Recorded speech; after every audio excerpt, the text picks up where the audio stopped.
Oh, Guru, to nice service. Yes, Mataji, I can do it. Om Namo Bhagavate Vasudevaya. Om Namo Bhagavate Vasudevaya. Om Namo Bhagavate Vasudevaya. Om Jnana Timirandasya Jnananjana Chalakaya Chakshurun Militam Yena Tasmai Shri Guruve Namaha. Shri Chaitanya Manobhistam Stapitam Yena Bhutale Swayam Rupa Kadahmayam Dadhati Swapadantikam. Vandeham Shri Guru Shri Yuta Padakamalam Shri Gurum Vaisnavam Cha Shri Rupam Sagrajatam Sagrajatam Sagana Raghunatam Vitam Tam Sajivam Sadvaitam Savadutam Parijana Saitam Krishna Chaitanya Devam Sri Radha Krishna Padan Sahagana Lalita Shri Visakham Vishamscha He Krishna Karuna Sindhu Dina Bandhu Jagatpate Gopesha Gopika Kanta Radha Kanta Namastute Tapta Kanchana Gaurangi Radhe Vrindavaneshwari Vishubhanu Sute Devi Pranamami Hari Priye Vanchakalpatarubhasya Kripa Sindhu Bhavaivacha Patitanam Pavanebhyo Vaishnavebhyo Namo Namaha. Jai Shri Krishna Chaitanya Prabhu Nityananda Shri Advaita Gadadhara Srivasadi Gaura Bhakta Vrinda. Hare Krishna Krishna Krishna Hare Hare Hare Rama Rama Rama Hare Hare. Hare Krishna. Jai. Hare Krishna. Thank you very much, Mataji, for wonderfully reciting the Mangalachara. Hare Krishna, Prabhuji. Danvat Pranam. Please accept our humble obeisances on behalf of everybody in this group who have joined and are about to join. Prabhuji, really grateful for your time and association again in this week. We are really grateful for that. Prabhuji, we are reading the Srimad Bhagavatam. We are on Canto 1, Chapter 14. Chapter 14 is the disappearance of Lord Krishna. And the text for today is text 37. I hand over to you, Prabhuji. Jai, thank you very much. The disappearance of Lord Krishna. Atpada Surushana Mukhya Karmana Satya Dayodvasta Sahasrayosita Niricha Shanke Trita Samstada Shisho Haranti Praja Yudavala Bochita. Translation. Simply by administering comforts at the lotus feet of the Lord, which is the most important of all services, the queens at Dwarka, headed by Satyabhama, induced the Lord to conquer the demigods. Thus the queens enjoy things which are prerogatives of the wives of the controller of thunderbolts. Purport by His Divine Grace, A.C. Bhaktivedanta Swami Srila Prabhupada. Satyabhama, one of the principal queens of Lord Sri Krishna at Dwarka. After killing Narakasura, Lord Krishna visited the palace of Narakasura accompanied by Satyabhama. He went to Indralok also with Satyabhama, and she was received by Satyadevi, who introduced her to the mother of the demigods, Aditi. Aditi was very much pleased with Satyabhama, and she blessed her with the benediction of permanent youth, as long as Lord Krishna remained on the earth. Aditi also took with her to show her the special prerogatives of the demigods in heavenly planets. When Satyabhama saw the Parijata flower, she desired to have it in her palace at Dwarka. After that, she came back to Dwarka along with her husband and expressed her willingness to have the Parijata flower at her palace. Satyabhama's palace was especially bedecked with valuable jewels, and even in the hottest season of summer, the inside of the palace remained cool, as if air-conditioned. She decorated her palace with various flags, heralding the news of her great husband's presence there. Once, along with her husband, she met Draupadi, and she was anxious to be instructed by Draupadi in the ways and means of pleasing her husband. Draupadi was expert in this affair because she kept 5 husbands, the Pandavas, and all were very much pleased with her. On receipt of Draupadi's instructions, she was very much pleased and offered her good wishes and returned to Dwarka. She was the daughter of Satyajit.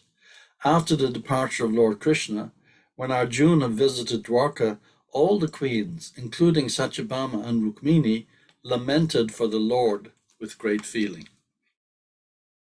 At the last stage of her life, she left for the forest to undergo severe penance. Satyabhama instigated her husband to get the Parijata flower from the heavenly planets, and the Lord got it, even by force, from the demigods, as a common husband secures things to please his wife. As already explained, the Lord had very little to do with so many wives to carry out their orders like an ordinary man. But because the queens accepted the high quality of devotional service, namely administering the Lord all comforts, the Lord played the part of a faithful and complete husband. No earthly creature can expect to have things from the heavenly kingdom, especially the Parijata flowers, which are simply to be used by the demigods. But due to their becoming the Lord's faithful wives, all of them enjoyed the special prerogatives of the great wives of the denizens of heaven. In other words, since the Lord is the proprietor of everything within his creation, it is not very astonishing for the queens of Dwarka to have any rare thing from any part of the universe. Om Gyana Timirandasya, Gadangana Shalakaya, Chakshur Unmeditam Jaina, Tasmai Shri Gurave Namaha. This is a lovely purport again.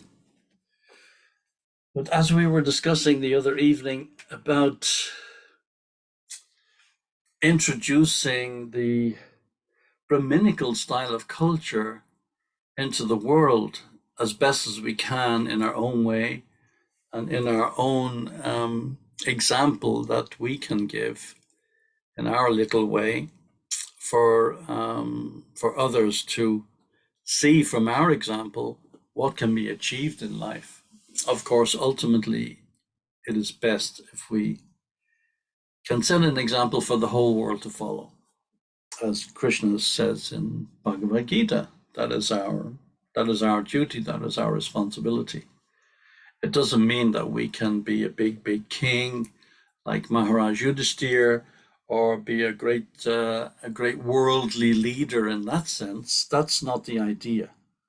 But at least in our own lives, we can set the example that others can follow, and at least set the example for ourselves that we can follow to the best of our ability the injunctions enunciated in the Shastra. So as we can see from reading this, it sounds, what would you say? It sounds very male-dominated. It's not very fashionable in this day and age of equality, where everyone is equal to everybody else, and people can just imagine that they're born into a certain gender, and then they can just imagine that they can just manifest another gender completely opposite to the gender that they were born into.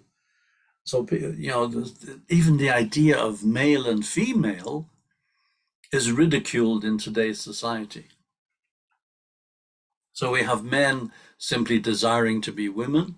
We have women simply desiring to be men. What to speak of going back to the time of Lord Krishna, when the wives actually served their husband. I mean, in this day and age, this is ridiculed. This is considered to be an abhorrent idea, that a wife should serve her husband. And it wasn't in the sense that the wife was serving her husband as a slave. There was an equal relationship, but the husband played the role of the husband and the wife played the role of the wife, and both were happy in their roles. Today, people are not even happy in their own gender, the gender into which they were born. So we have a big problem.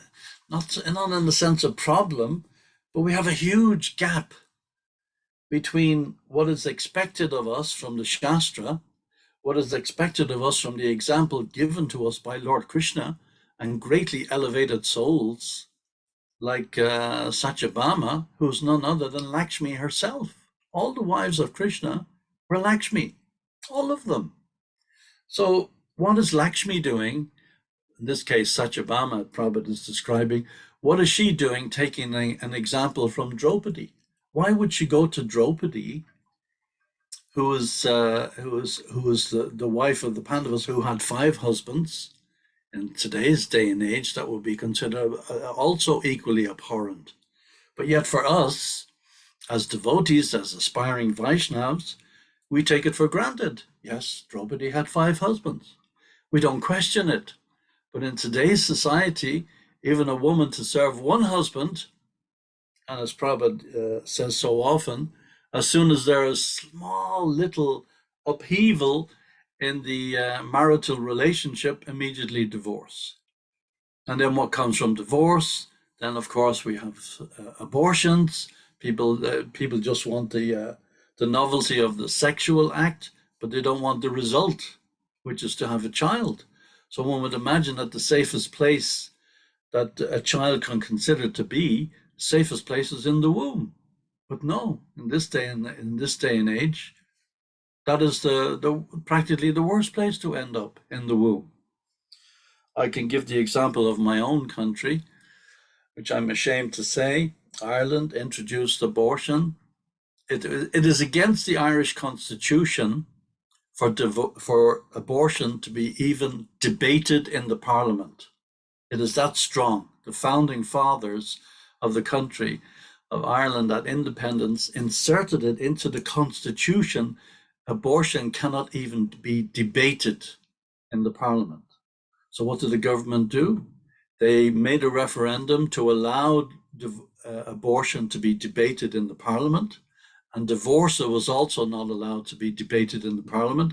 They made a reference allowing for divorce and abortion to be debated in the Parliament. Then they debated it after the referendum was passed. And then they automatically from there introduced another referendum to allow abortion and divorce. And from there, this is only 3 years ago.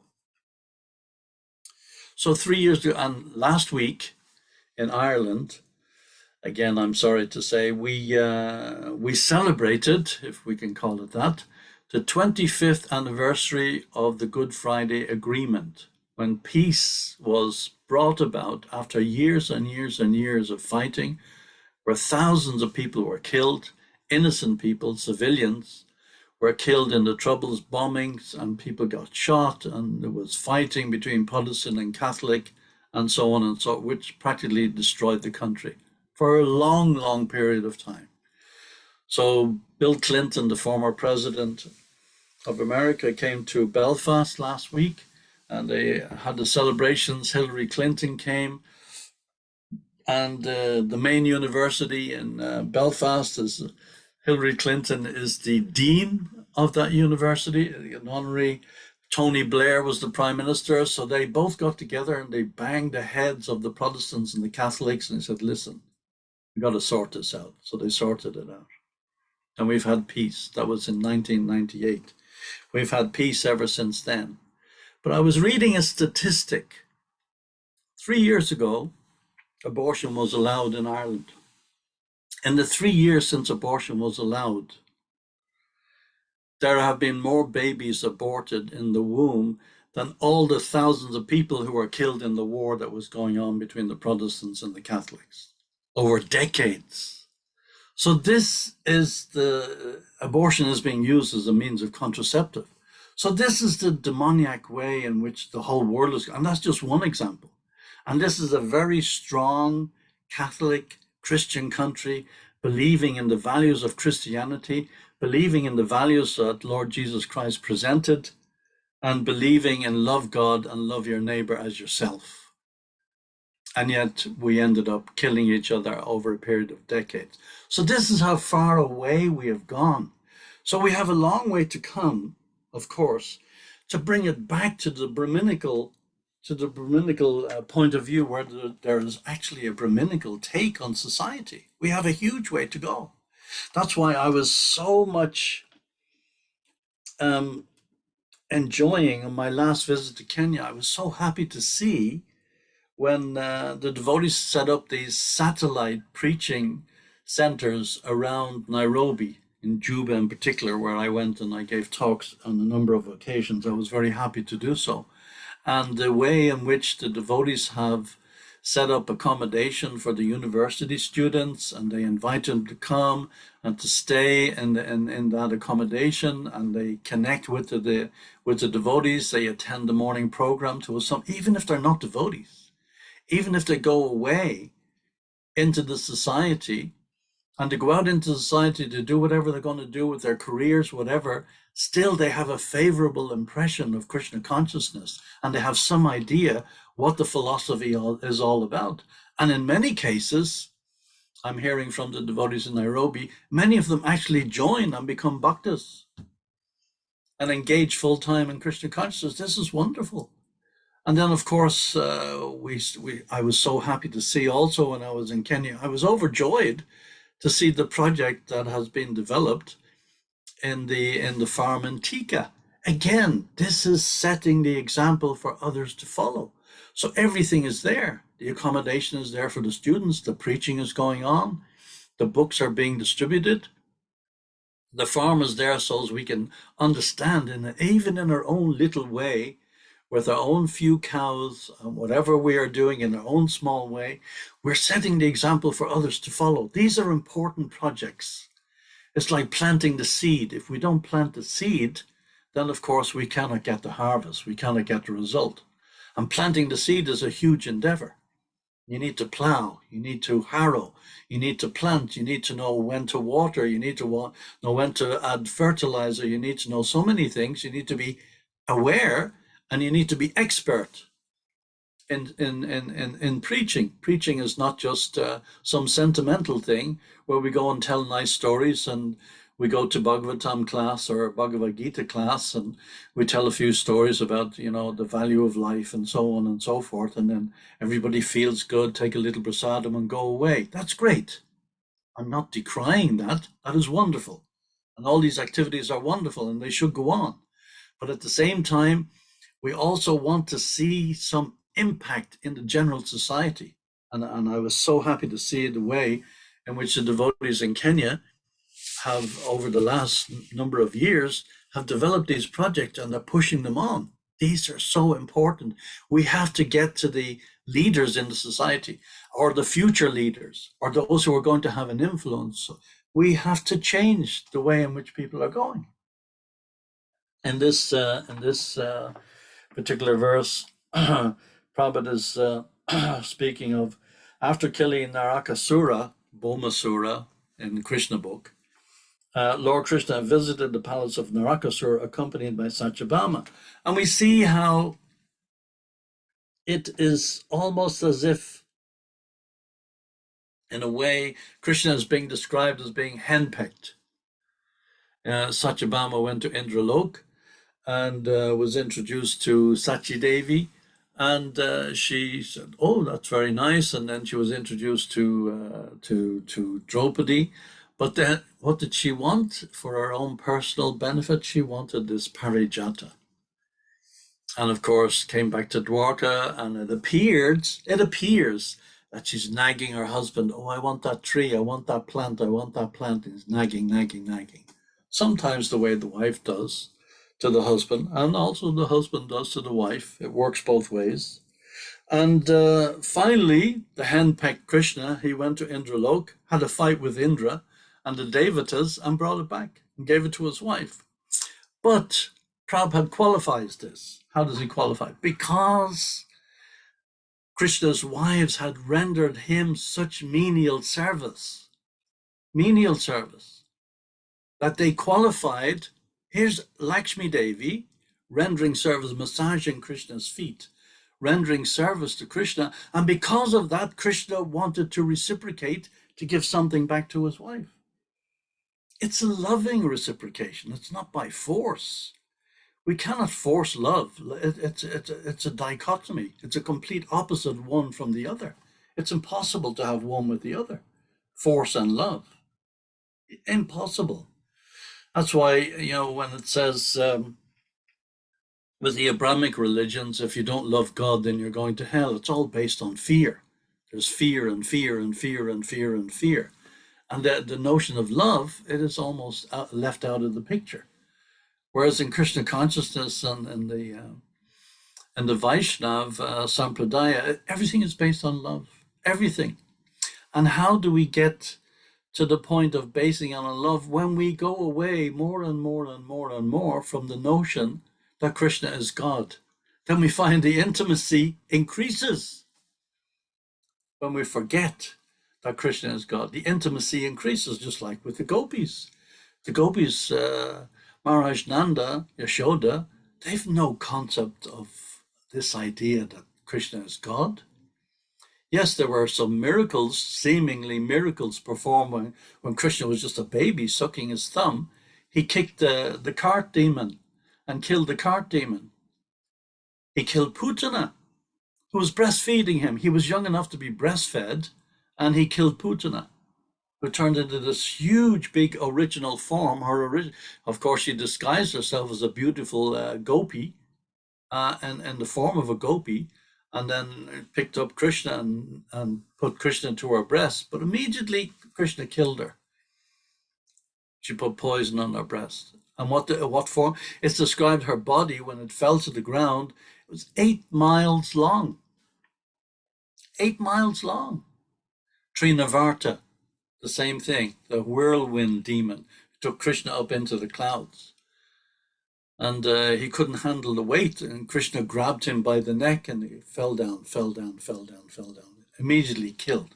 So everybody there were rumors going around, and there were the elders in Vrindavan who would gather in Maharaj Nanda's courtyard and discuss the events of the day. There were rumors going around that maybe Krishna is a Devata, maybe he's a demigod, maybe he's God. And these rumors were circulating. And everybody was laughing at this idea. What a crazy notion. God? And Maharaj Nanda, he just finished the whole conversation and said, how can he be God?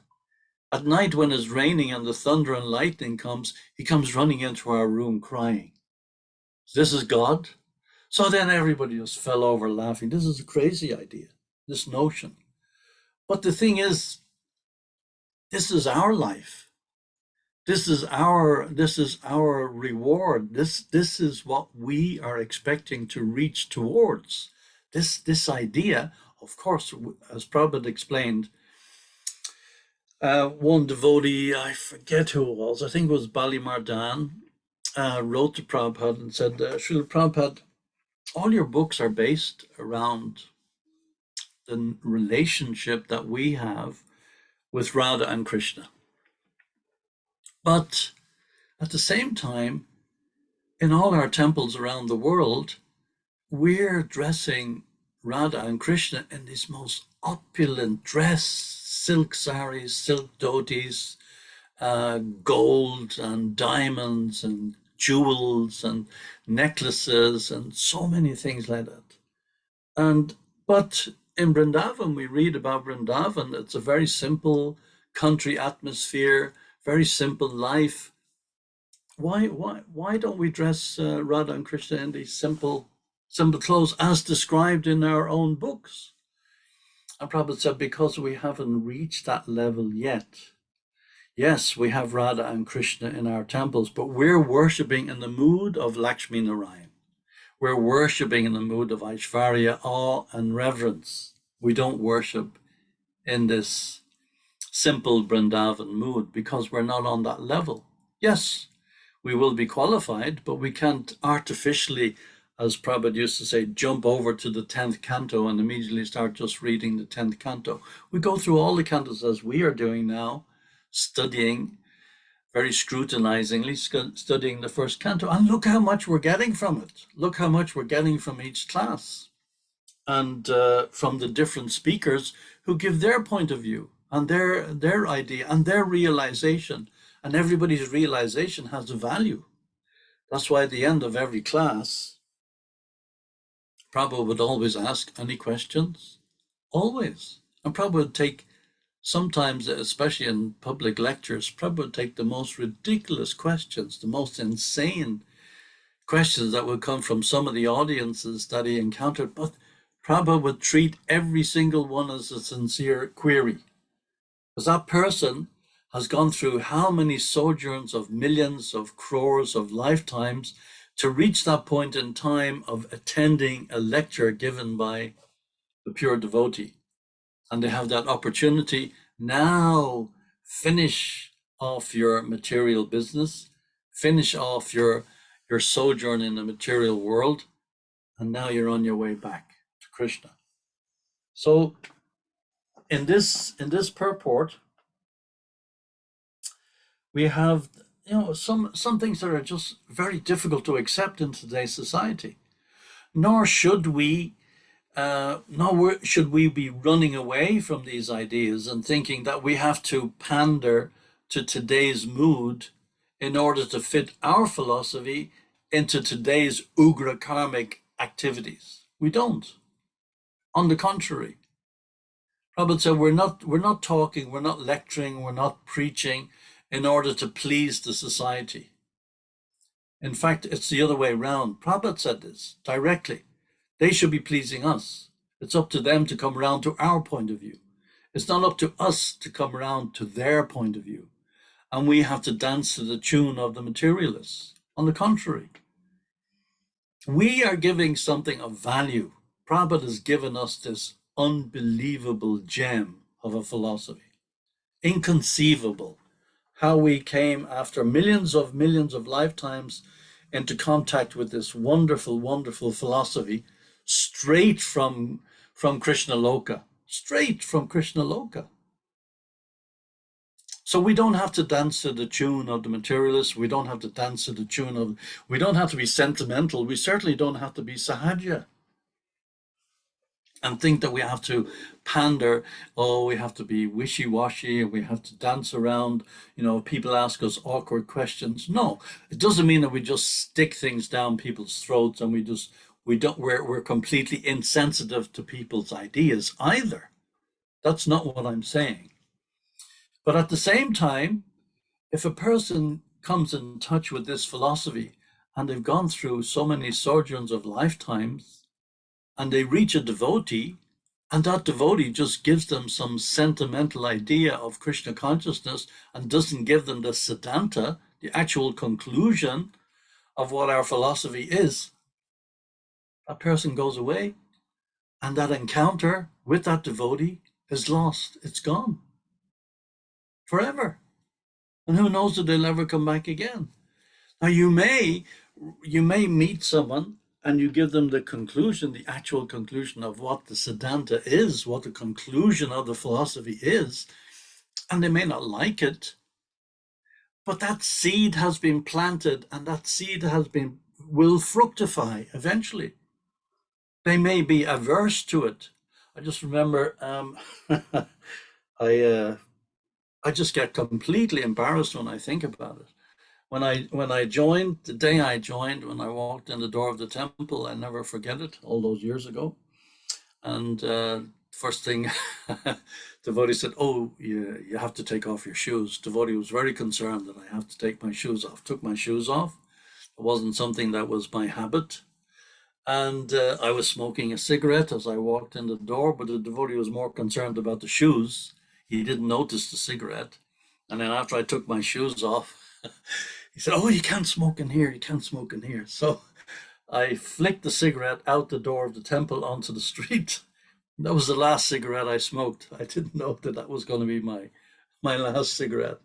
So the devotee explained to me, brought me into the prasadam room, gave me a plate of prasadam, which I devoured, which I thought was like incredible. I'd never tasted anything like this before in my life. And I ate a mountain of prasadam, and then they gave me another mountain of another plate, and I ate that. And then the devotee said, "I'd like to bring you to the temple room." So he brought me into the temple room. The curtains were open. It was Gaurni Thai. we had in Ireland at that time. We didn't have Radha Krishna installed. I came much later. And devotees explained to me about Lord Chaitanya and Lord Nityananda and so on and so forth, and he's an avatar of Krishna and so on and so forth. I said in front of the altar very loudly, I said, you don't expect me to believe that this is God, do you? And I was like, the devotee was shocked, absolutely shocked, you know, that I'd said such a thing. But this is where we're coming from. So this devotee, he planted that seed. I didn't leave. I didn't go away. It was a shock to me that you worship these murtis, but I came around to the idea. Now I completely and totally accept this notion that we worship murtis, that Krishna can manifest in any form. This is completely normal to me. But if you'd told me all the rules and regulations and all the different things that devotees engage in, like bowing down to each other. This is another thing, bowing down to the guru, bowing down to a sannyasi.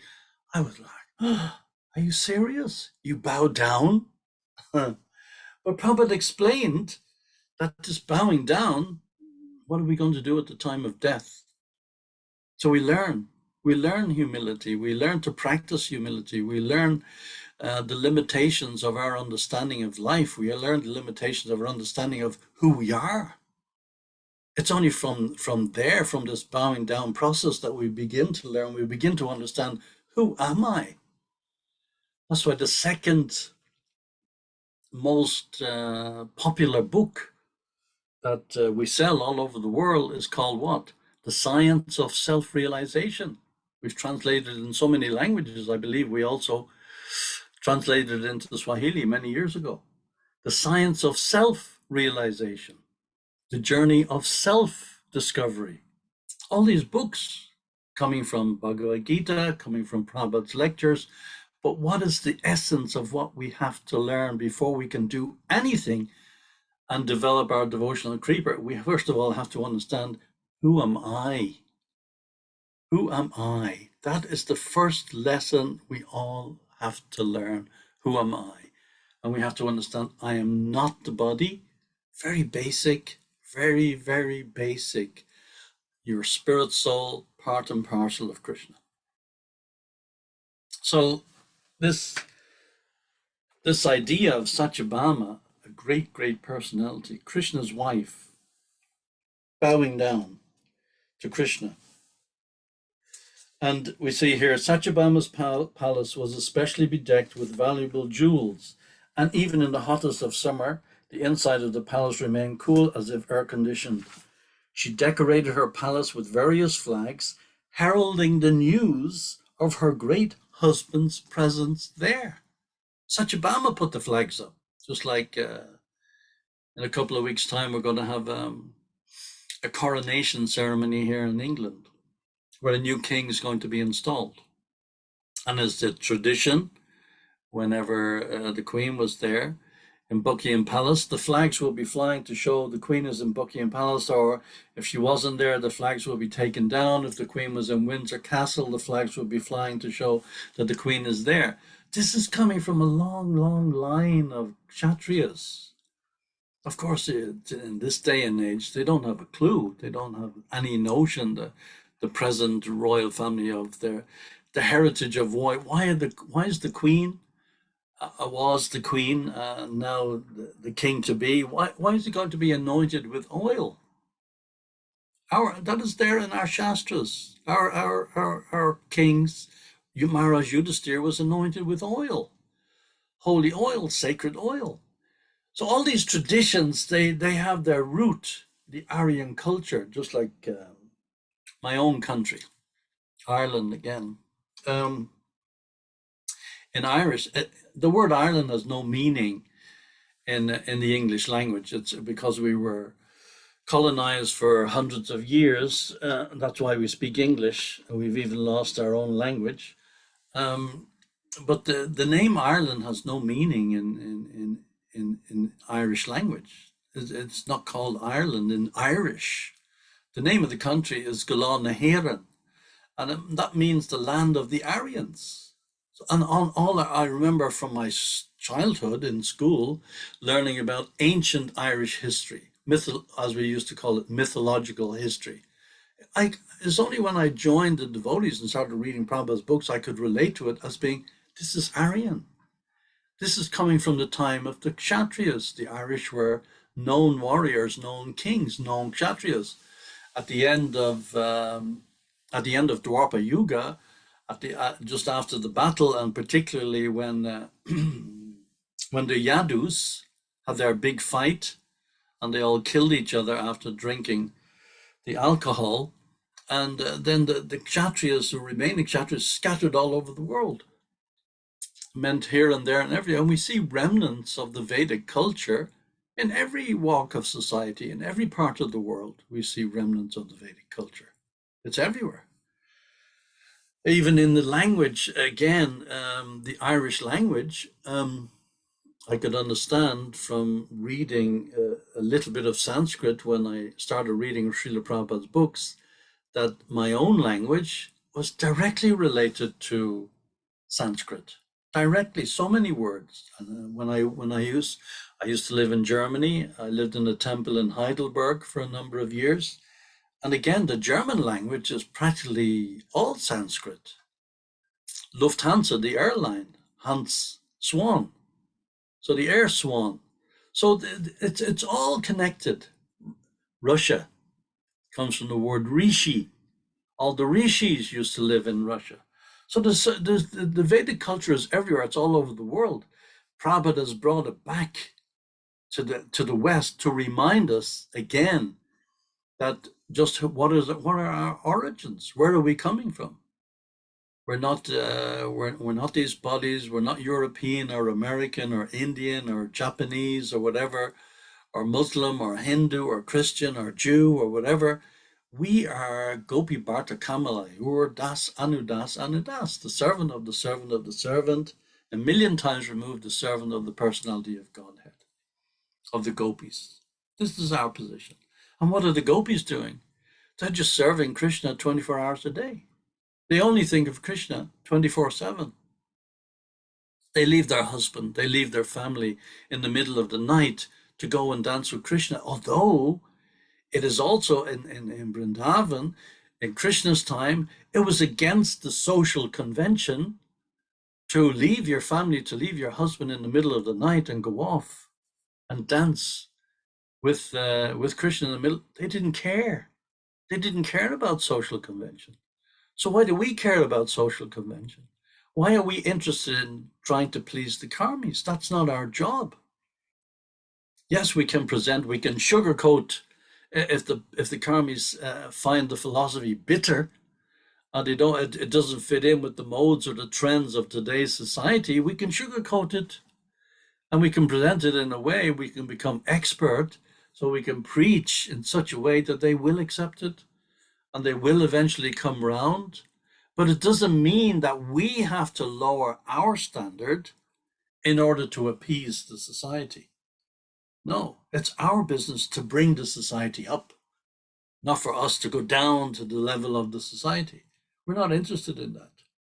That's what is called dovetailing. You know, in woodwork, you have a dovetail, a particular joint. When you fit one piece of wood into another and they fit very tightly, Prabhupada used to use this expression quite often.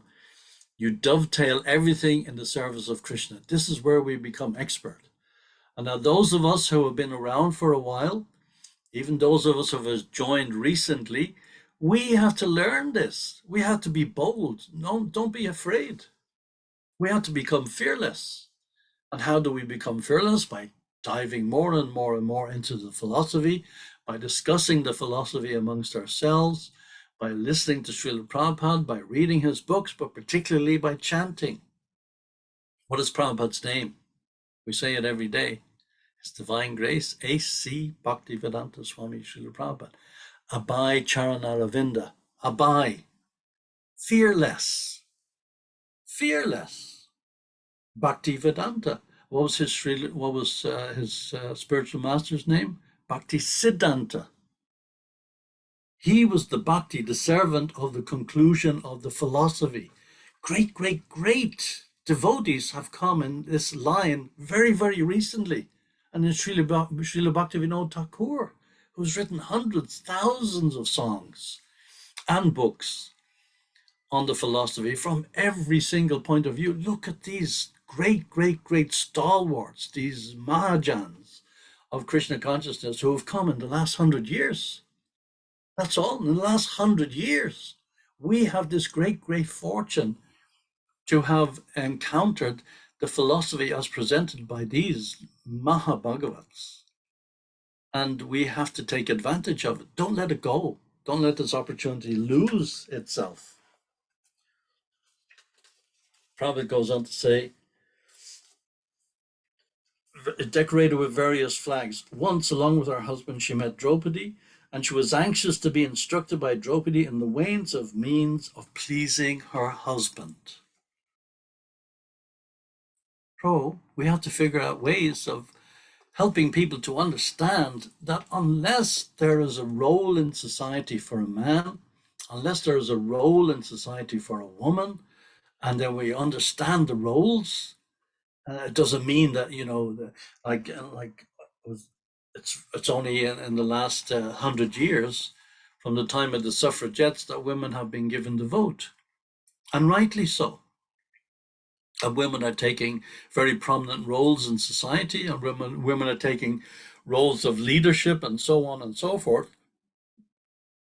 And that is great. Nobody's decrying that. Nobody said that that shouldn't be the case. We don't want to be going back to the Stone Age. But at the same time, if the end result of all this so-called libertarian ideas and the end result of all this so-called equality is that the society is going to hell, then we have to reconsider which direction are we going in. If the men have no role, or the men are turned in such a way that it's seen in order to please the society that the man has to adopt the role of a feminist, and the man himself has to become feminine in order to fit in with today's nodes or today's ideas or norms in society. This is the end result. It just doesn't work. Everybody has a particular role to place in society, and ultimately, if we understand and we connect people with the idea that they are a servant, that ultimately we are all servant, and we go back to that notion that ultimately we serve God in our own way, in our own language, in our own words, according to our own philosophy, whatever it goes, whether we're coming from Christian, Jewish, whatever. Prabhupada used to say, ultimately, just become a servant of God. You don't need to change anything. But today's society is going completely in the opposite direction. Science has become the God, and God himself is completely ignored. This doesn't work. It simply doesn't work. We see the end result. So here Draupadi is asking, Satyabhama is seeking from Draupadi, how do I please my husband? If the husband is pleased, then the whole society is pleased. Then the children are automatically taken care of. Then there's no need for Varna Shankara, unwanted progeny. There's no need for abortions because everybody understands the role of husband and wife. Everybody, Prabhupada said 1,000,000 times, we're not against sex life. There's nothing wrong with sex life as long as the sex is used for the procreation of children. So then you don't have Varna Shankara, you don't have beggars on the street, you don't have unwanted members of the society. Everybody is considering to be an eyesore and just get rid of them. I read a statistic just this morning where it said that last year, not last year, sorry, 2021, 5,000 people died on the street. 5,000 died on the street, homeless. In the third or the fourth biggest economy in the world, where you have multi-billionaires, trillionaires, where the whole society is like the whole, and if we look at it like at the height of the British Empire, I'm not picking particularly on the British Empire. It's the same all over the world, but these are just the facts. at the height of the British Empire, at the time of Queen Victoria, the whole wealth of the planet was flowing into London. The wealth of the entire world was flowing into London from the outlying colonies, particularly from India and Africa and the Far East and China and Hong Kong, and so many places all over the world were subservient to the Queen in Queen Victoria's time. Yet, in Victoria's time, we had the likes of Charles Dickens writing Oliver Twist, where people were dying on the street from cholera, typhoid, gastroenteritis, filthy water, living in hovels and living conditions that were absolutely deplorable. But the wealth of the world was flowing into London at the time. And the people living in London were living in the most deplorable conditions. So it goes back to one point.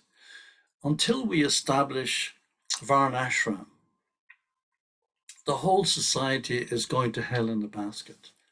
So we have to find out some way, by hook or by crook, some way of establishing a system that the other people can see, yes, this is better. Just like me, as soon as I tasted a plate of prasadam, that was it. There was no question of wanting to taste anything else.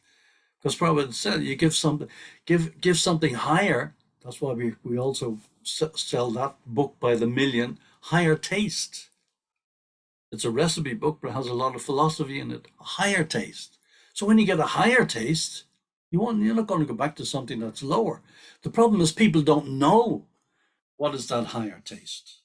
So it's our responsibility, it's our job to teach them. Then they will know. Then they can have a choice, either accept or reject. But it's not up to us to decide whether I should give it or not. No, it's up to us to spread the mission, to spread the message, to spread the philosophy, to spread the good news of what we have been given to every single town and village, every person that we meet. We give them that opportunity. And we save them from the most abominable suffering. As it says in this purport, whether you go to Brahmalok, whether you go to Indralok, all are places of misery where repeated birth and death take place. Even if you go to Brahmalok, the highest planet in the universe, the resident of Lord Brahma, it's not only Lord Brahma who lives there, he doesn't live there alone. And you don't engage, you don't take it as an opportunity to cultivate Krishna consciousness, you fall down. It doesn't matter where. So it's not like that we want to get a better position in the prison house. We want to be more comfortable in the prison house. That's not the point. And it's not a negative thing. It's performed joyfully. Devotees are happy. Devotees are joyful. And as Prabhupada said, if you get tired, you take a little rest. If you're hungry, you take a little prasadam. You dance, you chant, you cultivate Krishna consciousness. It is a wonderful philosophy. But people don't know, because the vast majority of the population are in ignorance. Ignorance. They just ignore because they don't have an opportunity to engage in this philosophy. We can teach them. So Satyabhama instigated her husband to get the Parijata flower from the heavenly planets. The Lord got it by force from the demigods. Due to becoming the Lord's faithful wives, all of them enjoy the special prerogatives of the great wives of the denizens of heaven. In other words, since the Lord is the proprietor of everything within his creation, it is not very astonishing for the queens of Dwarka to have any rare thing from any part of the universe. So this is our position. It's not rare. It's not rare, Prabhupada is saying here, from any part of the universe. What to speak from any part of this earthly kingdom. From any part of the universe. Anything you want, it's there. Kalpavriksha trees, they're all over Vrindavan. Just go up to the tree, ask for anything you want. Prabhupada says in the spiritual world, you go up to a mango tree, you want an orange, it'll give you an orange. Go to an orange tree, you want a mango, it'll give you a mango. Whatever you want, it's yours. Everything is spiritualized. Everything is spiritual. And when we get that taste, and that taste comes, it can come very quickly. That taste in Krishna consciousness, that little bit of ruchi, just like Dhruva Maharaj. Dhruva Maharaj, he prayed to Narada to give him a mantra that will save him from the embarrassment of being rejected by his father. So he wanted to have a planet that was greater than his father's kingdom. His mother told him, listen, your father is not interested in you because I'm not the favorite wife. So, just forget about it. Just accept things as they are. And he didn't want to accept that. So he went out into the forest to do meditation.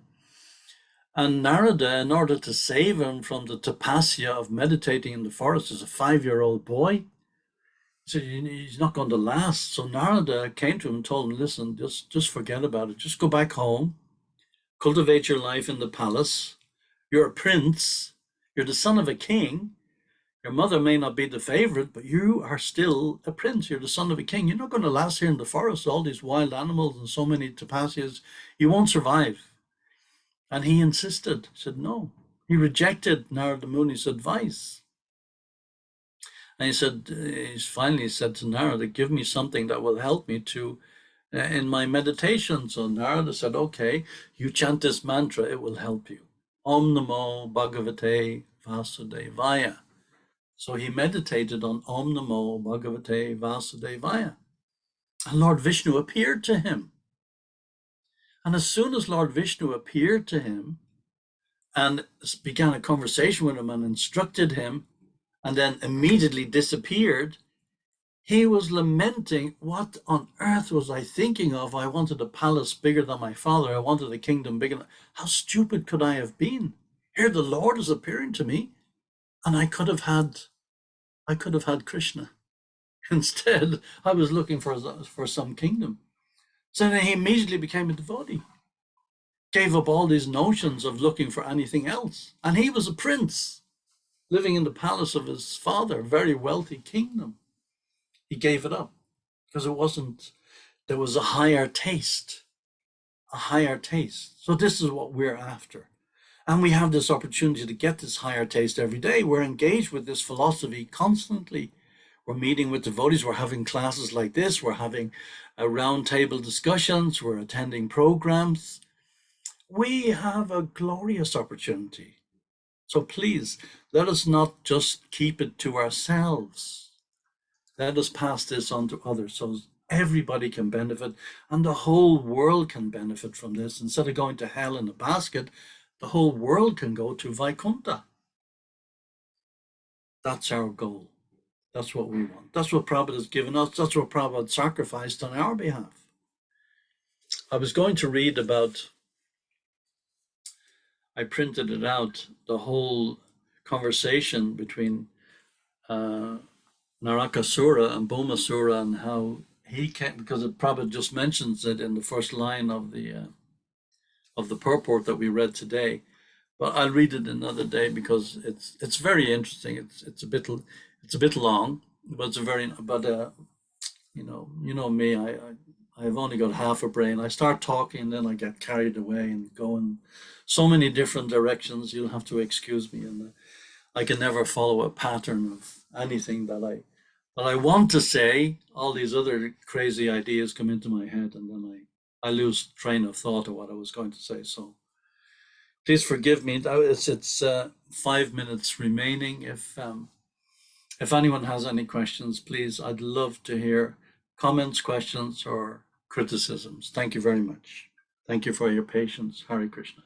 Jai. Hare Krishna. Thank you very much, Prabhu, for this heartfelt session, because when you feel that you are diverting, but it is coming from your heart, and the Paramatma inside you is inspiring you. So even if you have a script written, whatever he wants us to benefit from you, you give us. So thank you very much for this session today. Are there any questions or comments from the group? Hare Krishna. Krishna Mansiganga Mataji. If nobody is going to pester Vidura Prabhu, I think I could do, right? Vidura Prabhu granted permission. Jai, thank you.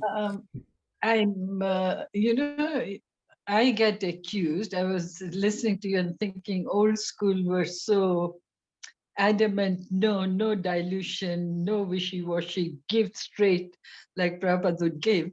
Now you have this mood, no. They'll run away. You can't really give them the right thing. And I'm forever clashing with the younger generation. Oh, you push too much, I said, that's what Prabhupada said, military training. So tell me, how do you strike a balance? I'm taken as someone who pushes too much from day one, otherwise Hare Krishna. Yeah. So please tell us what's the balance. It is a balance. It is a delicate balance in many ways. But at the same time, I think about this myself all the time. I meet people. I don't know how long I've got left. I'm also in a bit of anxiety to, give whatever I have been given and pass it on to others. And you don't want to either push people away. I mean, that's also a valid point, that there could be some fear there that we could push people away. But on the other hand, the people who came along in the 60s and 70s and 80s, as we did, is it that, it's kind of insulting the intelligence of the people today to think that if we could accept it, and we were just as sentimental as everybody else. We were just as indoctrinated about the material sphere as everybody else was. And we also had our own ideas of what is the absolute truth before we became devotees. So if we were able to accept it, and we were able to imbibe this military training, if we can call it that, as Prabhupada called it, we should be trained like an army, to go out like an army. Lord Chaitanya Mahaprabhu trained his disciples like an army to go out and preach and fight. So, I mean, is it that today's generation, they don't have a brain? Are we going to insult them to the extent that we say, well, they're not as intelligent as we were. We were more intelligent than them, so we were able to take it, but they're not. I don't accept that. I don't believe that. I know that's in some circles within our own society, this is the current thinking. I don't go along with it. It's not my thing. But at the same time, my conclusion is Krishna has brought a person to me or to you or to another devotee or to a class, or brought a person into a restaurant to take a plate of prasadam for some reason. The whole cosmic manifestation has come together and brought that spirit soul into that particular set of circumstances at that point in time. And we lose that opportunity and that person is gone. Yes, there may be some argument to say, if we dance around the philosophy and we sugarcoat the pill, and put the bitter pill inside a piece of burfi, maybe. But then, they just taste the burfi and the pill is completely ignored and not even noticed that it's there. But is it bitter? Is the philosophy that difficult? Is it that bitter? I know for me, I became a devotee only because of food, only because of prasadam. Was that difficult for me to swallow? Literally? No, of course not. I mean, the philosophy came later, but that was the hook that got me in. There may be another hook. Everybody is different. We're all individuals. There may be another hook for somebody else. I'm sorry, I'm just too old in my ways of thinking. It's not my way to dance around the philosophy. If I meet somebody, like I said to you the other day, I was discussing with Kirtika Mataji.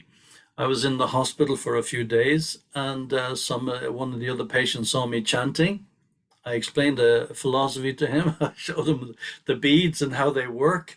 I got my son to bring me in a set of beads. I gave him a set of beads. Somebody in the opposite bed to him wanted to know what's going on. Why does he get a set and I don't? So I gave a set of beads to him.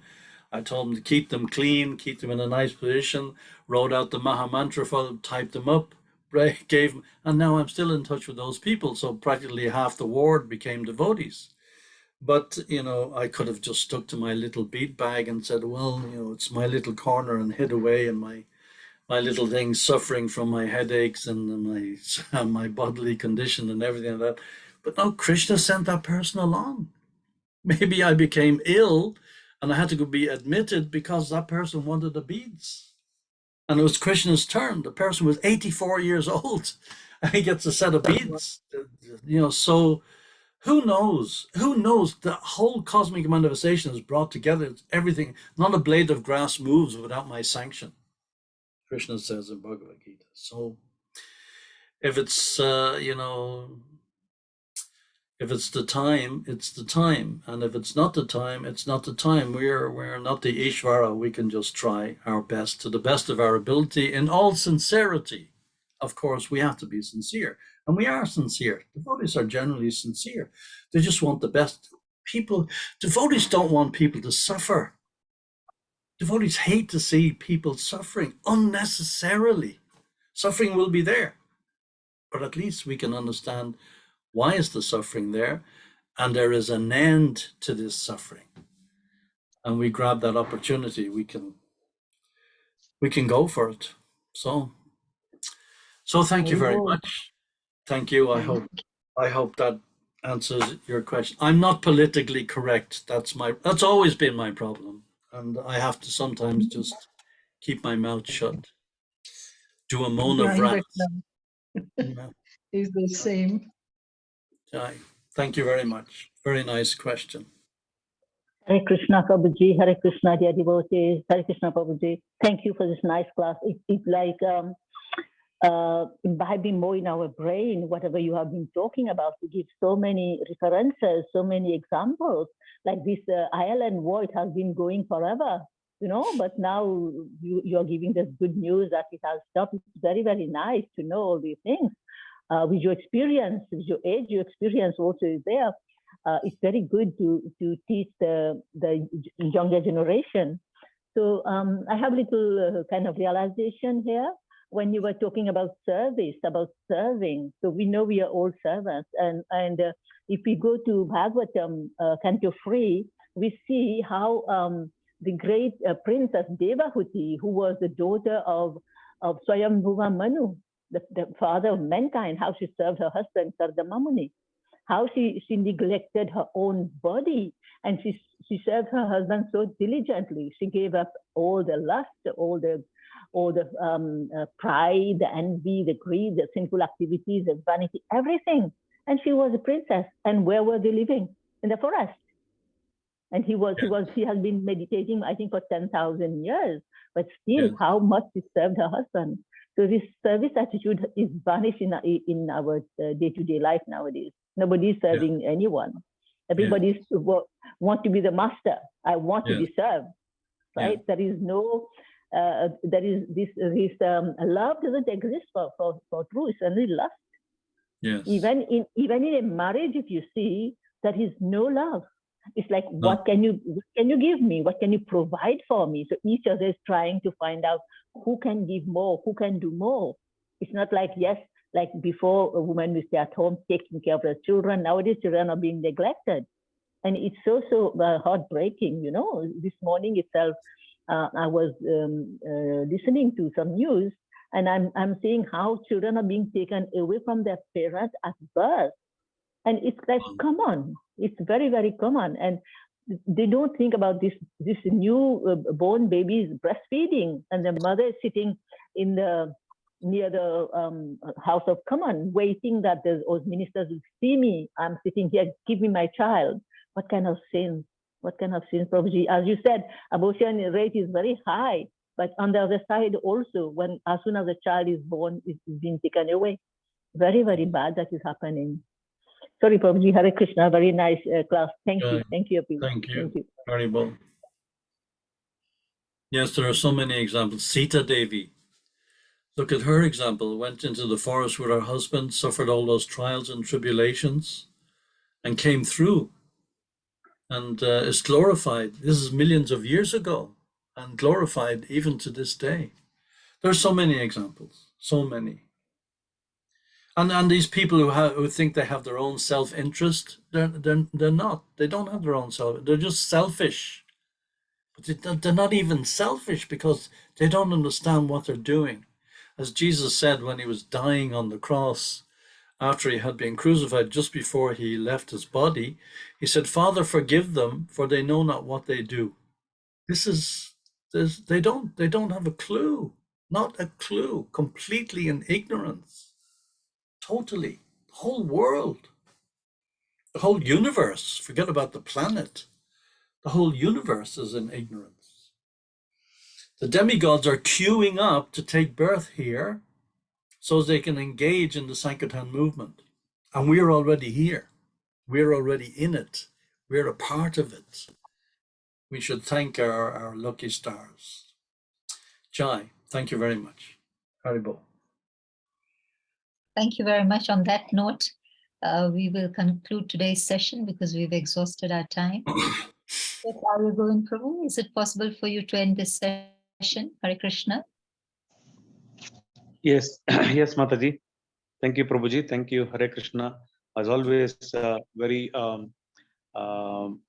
in the sense you take us to various aspects of Krishna consciousness, day-to-day aspects, and also give us live examples so that we can live to that standards. What Prabhupada said, it's not easy that what Prabhupada has set the example for us, but still we should all try and then take this movement further, so that we can all be part of the movement and also be part of why we are in the movement, and then take it further ahead.